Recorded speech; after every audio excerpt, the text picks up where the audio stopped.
Good morning my dear students.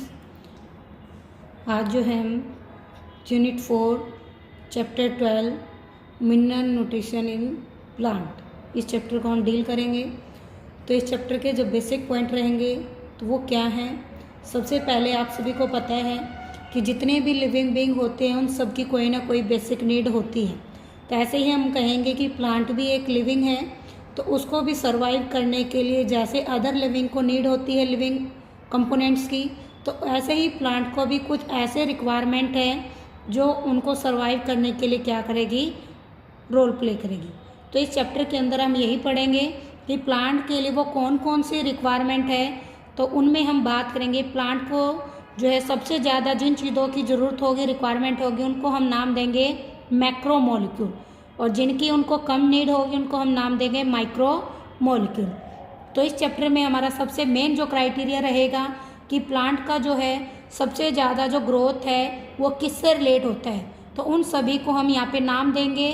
तो वो रहेंगे हमारे इनऑर्गेनिक प्लांट न्यूट्रिशन वाले मॉलिक्यूल यानी सब्सटेंस या मिनरल न्यूट्रिएंट। तो उन मिनरल न्यूट्रिएंट के बारे में हम स्टडी करने से पहले हम देखेंगे कि हमारे पास कैसे हम बताएं कि प्लांट को उन मिनरल की रिक्वायरमेंट है अपनी ग्रोथ के लिए। तो हम चेक करेंगे कि वो कौन सा मेथड है जिससे प्लांट अपनी जो है रिक्वायरमेंट मांगते हैं कि वो उनको ज़रूरी है, रिक्वायर्ड है। तो यहाँ पे जो फेमस साइंटिस्ट है 1860 के अंदर उन्होंने जूलियस वॉन सैक थे, उन्होंने क्या कहा कि वो एक पर्टिकुलर जो एक एक्सपेरिमेंट कंडक्ट करके उन्होंने दिखाया।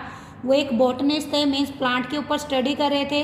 तो उन्होंने क्या कहा कि प्लांट का जब ग्रोथ हो रहा है तो उसका जो मैच्योरिटी पीरियड है वो तभी आएगा जब प्लांट को वो पर्टिकुलर टाइप के न्यूट्रिएंट उस सॉल्यूशन में क्या हो, अवेलेबल हो।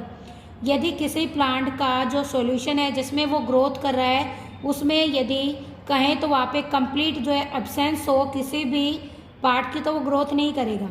बट हम कहेंगे प्लांट को जो न्यूट्रिएंट है वो सोयल से वाटर के थ्रू मिलते हैं। बट ये ऐसे साइंटिस्ट थे जिन्होंने कहा कि मैं ऐसा प्लांट ग्रो कर सकता हूँ जिनको सॉइल की नीड नहीं होगी।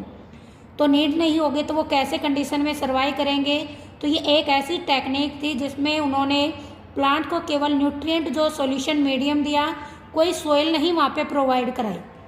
तो उन्होंने क्या किया कि प्लांट को केवल वाटर की कंडीशन दी, उस वाटर के अंदर ही सारे न्यूट्रिएंट क्या कर दिए, डाल दिए। और ऐसा करने के बाद वो प्लांट जो था उसको सारे मिनरल न्यूट्रिएंट वहाँ पे क्या हो गए, रिक्वायर्ड जो डिटरमाइन थे वो एसेंशियल सारे उसको मिल गए, और उसकी वजह से उसने क्या कर ली, अपनी ग्रोथ कर ली। और वहाँ पे जो कल्चर था उसमें कोई सोइल नहीं थी, कैसा था, सोइल फ्री। तो उसने ये जो टेक्निक थी हाइड्रोपोनिक्स यानी ज़्यादा कंसंट्रेशन रखी थी पानी की, सोइल फ्री था, इसलिए हम इस टर्म को नाम देंगे हाइड्रोपोनिक्स। तो हाइड्रोपोनिक क्या कंडीशन होती है, ऐसी टेक्निक जिसमें प्लांट इन न्यूट्रिएंट कंडीशन में ग्रो करे विदाउट सोइल। तो इसके लिए एक एक्सपेरिमेंटल सेटअप कंडक्ट किया गया था उन साइंटिस्ट के थ्रू।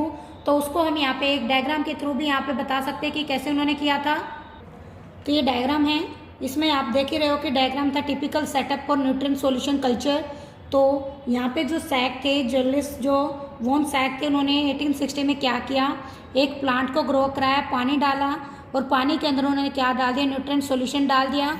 उसको बार बार जो है एरेटर से जो है एरेट करते रहे, हवा छोड़ते रहे, और साइड में हर जगह पे उन्होंने उस पूरे कंटेनर को क्या कर दिया, ब्लॉक कर दिया विद कॉटन, ताकि कोई एक्सटर्नल फैक्टर वहाँ पे रिलेट ना हो।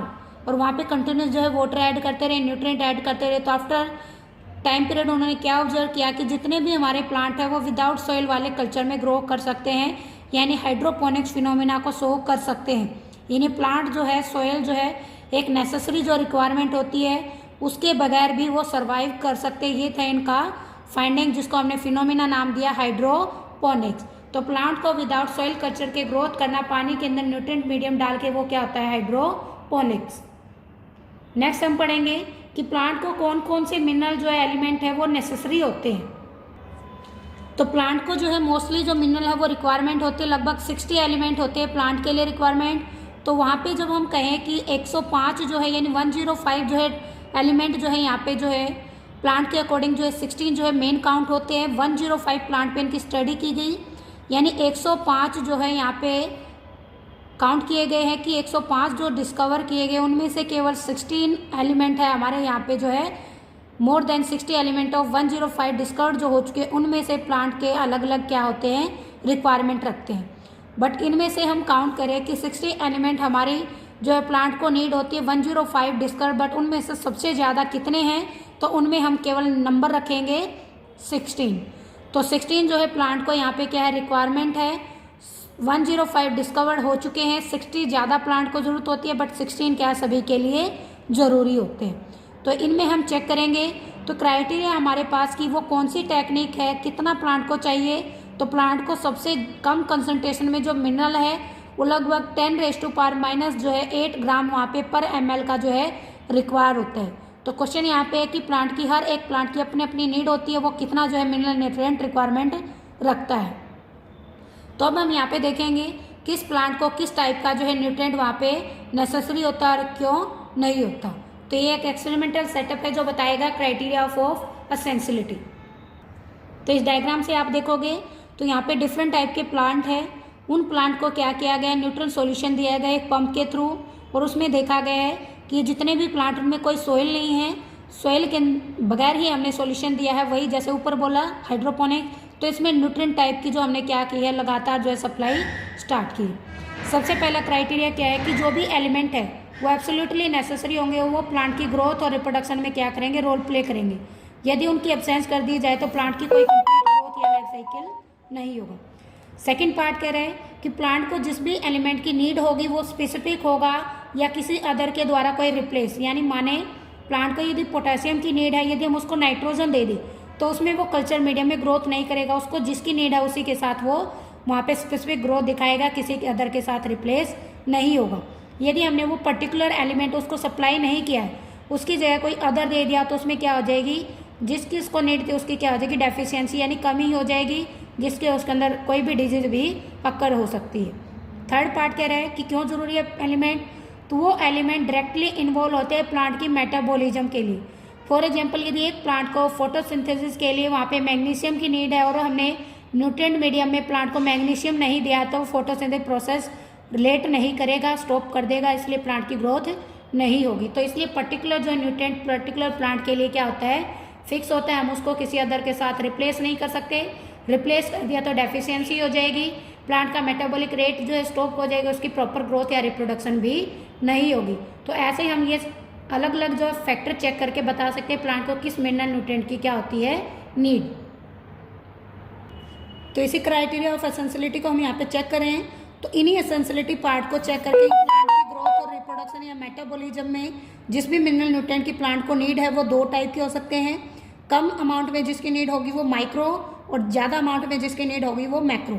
मैक्रो जनरली प्लांट के हर एक टिश्यू या कहें तो 10 मोल जो है पर किलोग्राम वहाँ पे ड्राई वेट के अकॉर्डिंग यदि ज़्यादा है तो वो मैक्रो काउंट होंगे, और इसके लेस हैं तो वो क्या काउंट होंगे, माइक्रो। तो मैक्रो में हमारे जो न्यूट्रिएंट मीडियम है वो कौन कौन से हैं, carbon, hydrogen, oxygen, nitrogen, phosphorus, sulphur, potassium, calcium, magnesium. तो ये सारे हमारे क्या है प्लांट के लिए सबसे ज़्यादा अमाउंट में यूज होने वाले क्या हैं, उनकी ग्रोथ और मेटाबॉलिक एक्टिविटी में न्यूट्रिएंट का क्या है रोल है। तो इनमें से out of this macro nutrient carbon, hydrogen, oxygen, तो ये क्या है हमारे प्लांट के स्ट्रक्चर एलिमेंट है जिनसे वो कार्बन डाइऑक्साइड और वाटर को क्या करता है, मेनली अपना जो है एब्जॉर्ब करता है या ऑब्टेन करता है। तो इनमें से आप नंबर दोगे 1, 2, 3, 4, 5, 6, 7, 8, 9। तो 9 हमारे पास क्या है प्लांट के लिए मैक्रो न्यूट्रिएंट है आउट ऑफ 16।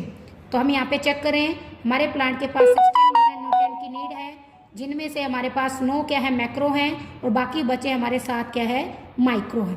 तो 9 कितने हुए हमारे मैक्रो और 7 कितने हुए हमारे यहाँ पे माइक्रो।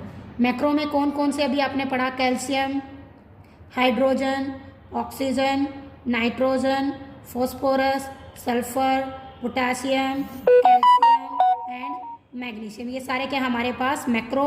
माइक्रो में हम कहेंगे कि लेस देन 10 मोल पर किलोग्राम ऑफ ड्राई वेट जो प्लांट को मिलेगा, तो उनमें क्या क्या रहेंगे 7, जिसमें पहला हम नाम देंगे आयरन, उसके बाद मैग्नीज, उसके बाद कॉपर, उसके बाद molybdenum, zinc, boron, chlorine and निकल। तो ये 7 हमारे क्या रहेंगे माइक्रो न्यूट्रिएंट। तो इनको आप ऐसे टेबल भी बना सकते हो कि मैक्रो न्यूट्रिएंट लार्ज देन 10 मोल है, माइक्रो न्यूट्रिएंट लेस देन 10 मोल है। आउट ऑफ 16 9 मैक्रो हैं, 7 माइक्रो हैं। मैक्रो में हमारे कौन से हैं उनके नाम लिख सकते हो, माइक्रो में कौन से उनके नाम लिख सकते हो। तो इन्हीं में हम यहाँ पे बता सकते हैं कि ये 16 जो एलिमेंट थे हमारे नीड थी, उसके अलावा हम कहें तो 17 जो एलिमेंट है वो भी प्लांट के लिए जो है बेनिफिशियल हो सकते हैं, बट उनकी ज़्यादा प्लांट को रिक्वायरमेंट नहीं होती, केवल फ़ायदा हो सकता है यदि ले। तो उनमें है sodium, silicon, cobalt and selenium. तो ये 4 हमारे क्या है यहाँ पे एडिशन में है जो यहाँ पे हम बता रहे हैं। तो यहाँ पे 16 हमने काउंट किया, एक हम एलिमेंट यहाँ पे नोट नहीं करते जिसका ज़्यादा रोल नहीं होता। तो टोटल हमारे पास कितने होते हैं 17, बट एक को हम यहाँ पे रोल प्ले नहीं काउंट करते, इसलिए क्या माने जाते हैं 16। तो अब माने कि ये जो हमारे न्यूट्रिएंट थे इनको हमने जो है 4 कैटेगरी में क्या किया है, डिवाइड किया है।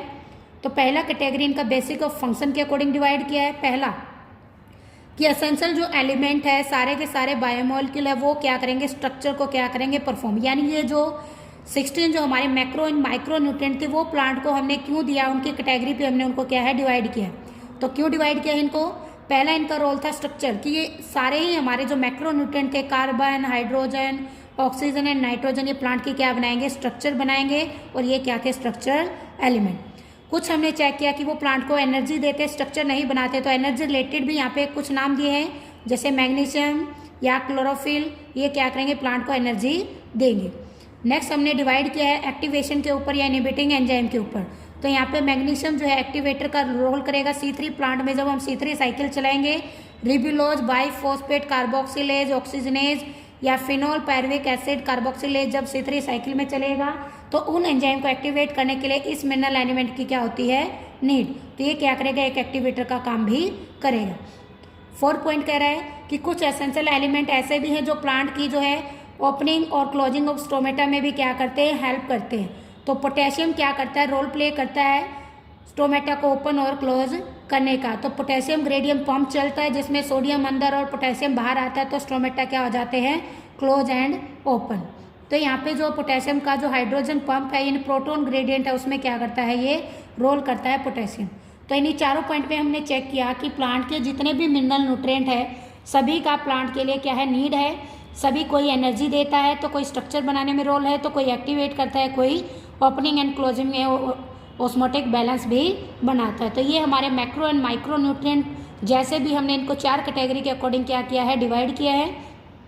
अब चेक करते हैं कि ये जितने भी माइक्रो न्यूट्रिएंट है इनका रोल क्या है। तो role of macro and micro nutrient हम यहाँ पे जो है बुक के थ्रू ही रीड करेंगे। तो ये जो है छोटा सा हमारा जो है चैप्टर है, इसके थ्रू हम यहाँ पे इसको डील करें। तो मैक्रो और माइक्रो का हमारा क्या रोल है, तो सभी का अपना अपना जो है पर्टिकुलर रोल रहेगा। सभी अलग अलग मिनरल न्यूट्रिएंट का अपना जो है फंक्शन रहेगा। तो सभी कहेंगे एसेंशियल न्यूट्रिएंट का क्या है, सेवरल फंक्शन है। तो एक एक का क्या क्या फंक्शन है, हमें यहाँ पे एक एक को हम 1 बाय 1 डिस्कस करेंगे। तो सबसे पहला है हमारे यहाँ पे नाइट्रोजन। तो सबसे पहला हमारा न्यूट्रिएंट है जिसमें हम बात करेंगे वेरियस फंक्शन एंड फॉर्म के बारे में कि कैसे ये परफॉर्म करेंगे। तो सबसे पहला हमारा आ रहा है नाइट्रोजन। नाइट्रोजन हमारे प्लांट के लिए सबसे ज़्यादा क्या होता है, एसेंशियल होता है। सबसे ज़्यादा अमाउंट में प्लांट को क्या चाहिए, नाइट्रोजन। तो नाइट्रोजन ही क्या है, सबसे ज़्यादा हाई रिक्वायरमेंट में प्लांट को क्या होती है, नीड होती है। तो ये प्लांट के अंदर जो है आता कहाँ से है, तो प्लांट जो है नाइट्रोजन जनरली सोयल से जो है एब्जॉर्ब करते हैं रूट के थ्रू, बट जनरली हम इसको जो आर्टिफिशियल भी डाल सकते हैं ग्रोथ के लिए। तो ये जो नाइट्रोजन वो एब्जॉर्ब होता है मेनली नाइट्राइट की फॉर्म में या नाइट्रेट की फॉर्म में या अमोनिया की फॉर्म में। तो जब नाइट्रोजन साइकिल किसी भी डेड डिकॉइंग पार्ट से जब नाइट्रेट या नाइट्राइट बनता है तो प्लांट उसको जो है नाइट्रोजन की फॉर्म में क्या करते हैं, यूज करते हैं। तो ये हमारे प्लांट का जो है मेजर कॉन्स्टिट्यूएंट बनाएगा। प्लांट के अंदर प्रोटीन बनाने में, न्यूक्लिक एसिड बनाने में, विटामिन बनाने में एंड हार्मोन बनाने में क्या होता है, इस नाइट्रोजन का क्या होता है, रोल होता है। इसलिए प्लांट को इसकी क्या सबसे ज़्यादा नीड है। सेकंड रहेगा फॉस्फोरस। तो फॉस्फोरस जो है प्लांट जो एब्जॉर्ब करते हैं सोइल से। तो जब भी ये सोइल से एब्जॉर्ब किया जाएगा तो उसमें जो है फॉस्फोरस जो है किस पॉइंट में मिलेगा, तो इनऑर्गेनिक फॉस्फेट रहेगा H2PO4 नेगेटिव, HPO4 2 नेगेटिव। तो फॉस्फोरस के आयन की फॉर्म में प्लांट इसको एब्जॉर्ब करते हैं सोइल से। तो ये प्लांट के लिए क्या क्या फॉर्मेशन करने का काम करेगा, प्रोटीन या न्यूक्लिक एसिड या न्यूक्लियोटाइड। जहाँ पे नाइट्रोजन होगा वहीं पे क्या होगा, हमारा फॉस्फोरस रहेगा। दोनों ही जेनेटिक मटेरियल प्लांट के बनाएंगे। तो नाइट्रोजन प्लस फॉस्फोरस दोनों ही क्या करेंगे, रिलेट करेंगे। थर्ड है हमारा पोटेशियम। तो पोटेशियम क्या है, पोटेशियम भी पोटेशियम आयन की फॉर्म में, वहाँ पे क्या होता है, एब्जॉर्ब होता है प्लांट का। इसकी भी प्लांट को ज़्यादा नीड होती है।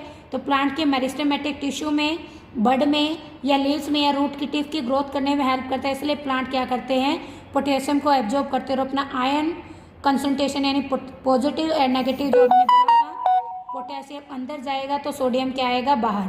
तो ये आयन कंसंट्रेशन में क्या करता है, रोल प्ले करता है प्लांट का। इसलिए इसको क्या करना पड़ता है, वहाँ पे प्लांट के लिए नीड की फॉर्म में एसेंशियल पॉइंट रखना पड़ता है। और प्लांट का जो स्टोमेटा है, क्लोजिंग ओपनिंग भी किसके थ्रू करता है, पोटेशियम। नेक्स्ट है हमारा फोर्थ एलिमेंट कैल्शियम। तो कैल्शियम प्लांट का जो है वो भी सोइल से ही एब्जॉर्ब होगा। तो ये भी प्लांट के मेरिस्टेमेटिक और डिफरेंट टाइप के टिश्यू की ग्रोथ में क्या करेगा, हेल्प करेगा। तो कैल्शियम ज़्यादातर प्लांट की लीफ के अंदर मिलता है, सेल मेम्ब्रेन के अंदर मिलता है और प्लांट की रेगुलेटिंग मेटाबॉलिक एक्टिविटी में क्या करता है, रोल प्ले करते हैं। नेक्स्ट है हमारा फिफ्थ एलिमेंट है मैग्नीशियम। तो अभी अभी हमने बोला था कि मैग्नीशियम जो प्लांट की जो फोटोसिंथेसिस प्रोसेस है या रेस्पिरेशन प्रोसेस है, वहाँ पे क्या करता है, रिलेट करता है। इसी आयन की वजह से ही हमारी फोटोसिंथेसिस का जो फोटो सेंटर है वो एक्टिवेट होगा, जो हम फोटोसिंथेसिस वाले चैप्टर में पढ़ेंगे। तो मैग्नीशियम आयन की प्रेजेंस में ही हमारा जो है क्लोरोफिल की क्या बनती है, स्ट्रक्चर। तो क्लोरोफिल के स्ट्रक्चर का जो सेंट्रल एलिमेंट होता है वो क्या होता है, मैग्नीशियम। और ये राइबोसोम की स्ट्रक्चर को बैलेंस करने का भी काम करता है in case of plant. Next sixth element है सल्फर। सल्फर जो है, अब हमारा यहाँ पे ये जो 5 थे, हमने माइक्रो जो है अब स्टार्ट कर देने हैं। तो अभी तक हमने फॉस्फोरस, पोटेशियम, कैल्शियम या मैग्नीशियम की बात की, तो वो थे हमारे मैक्रो। 5 हमने मैक्रो किए, बाकी हमारे क्या आ रहे हैं, माइक्रो। तो सल्फर क्या है, माइक्रो है। ये भी आयन की फॉर्म में सल्फेट आयन में प्लांट के लिए नीड रखता है। तो इससे जो है प्लांट के 2 अमीनो एसिड है, सिस्टीन एंड मिथियोनिन का फॉर्मेशन होता है, जो प्लांट के लिए रिक्वायरमेंट है अकॉर्डिंग टू सल्फर। तो कुछ एंजाइम को बनाने में भी हेल्प करता है, प्रोटीन बनाने में हेल्प करता है।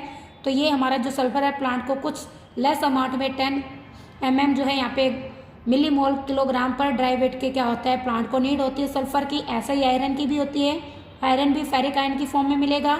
तो आयरन जो है प्लांट की क्लोरोफिल के स्ट्रक्चर में जैसे मैग्नीशियम ने रोल प्ले किया, ऐसे ही आयरन का भी वहाँ पे क्या होगा, फाइटोल रिंग वहाँ पे बनेगी, साइटोक्रोम रिंग बनेगी। और क्लोरोफिल में भी इसका क्या रहेगा, रोल रहेगा। इलेक्ट्रॉन ट्रांसपोर्ट में भी आयरन का क्या होता है, रोल होता है।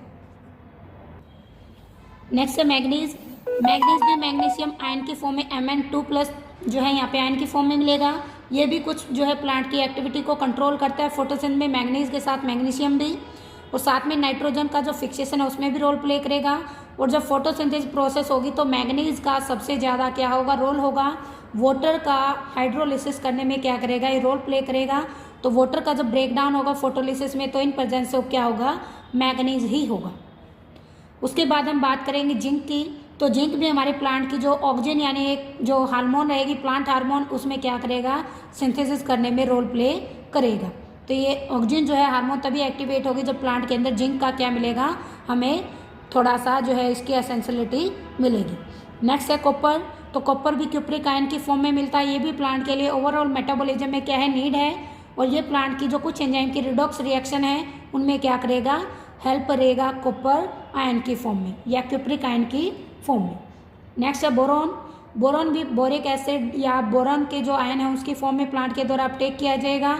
और ये जो बोरॉन है वो प्लांट के लिए जो है कैल्शियम जो एब्जॉर्ब करेगा, तो उसकी नीड के हेल्प के साथ ही क्या होगा, एब्जॉर्ब होगा। जो पोलन जर्मिनेशन में, तो 12th का जो एक्सपेरिमेंट होता है या प्लांट का जो पोलन जर्मिनेशन होता है वो with the help of boron ही होता है। तो बोरिक एसिड की फॉर्म में हम यहाँ पे बोरॉन को प्लांट के पोलन जर्मिनेशन में नीड मान के उसको एसेंशियल रिक्वायरमेंट माइक्रोन्यूट्रिएंट की फॉर्म में मान रहे हैं। तो बोरॉन जो है सेल का इलोंगेशन भी करता है, डिफ्रेंशिएट भी करता है, कार्बोहाइड्रेट ट्रांसलोकेट यानी कार्बोहाइड्रेट को ट्रांसफर करने का भी काम करता है, one part of plant body. Next है मोलिब्डेनम। तो मोलिब्डेनम भी प्लांट के अंदर मोलिब्डेट आयन की फॉर्म में होता है। ये भी सेवरल एंजाइम का कंपोनेंट है। नाइट्रोजनेज या नाइट्रेट का रिडक्शन करने में भी हेल्प करता है नाइट्रोजन मेटाबॉलिज्म में। लास्ट है हमारा क्लोरीन। तो ये सारे हम माइक्रो की डील कर रहे हैं, पहले हमने 5 मैक्रो किए थे, अब जो है माइक्रो हमारा लास्ट है क्लोरीन। तो क्लोरीन भी क्लोराइड आयन की फॉर्म में हमारे प्लांट को जो नीड होती है। जैसे सोडियम और पोटेशियम की थी एक्सचेंज पंप में, तो उन्हीं के अपोजिट आयन का जो कैटायन और आयनायन का जो बैलेंस है वो सोडियम पोटेशियम के साथ रिलेट करता है क्लोरीन के साथ। तो ये दोनों पॉजिटिव आयन का कंसंट्रेशन बनाते हैं, तो ये नेगेटिव आयन का कंसंट्रेशन बनाता है सेल मेम्ब्रेन के अंदर। तो वाटर को स्प्लिट करने में जब रिएक्शन होती है फोटोसिंथेसिस में, तो मैग्नीज के साथ साथ क्लोरीन का भी क्या होता है वहाँ पे रोल होता है। तो ये दोनों ही क्या है हमारे माइक्रोन्यूट्रिएंट जो फोटोसिंथेसिस में क्या करेंगे, रोल प्ले करेंगे।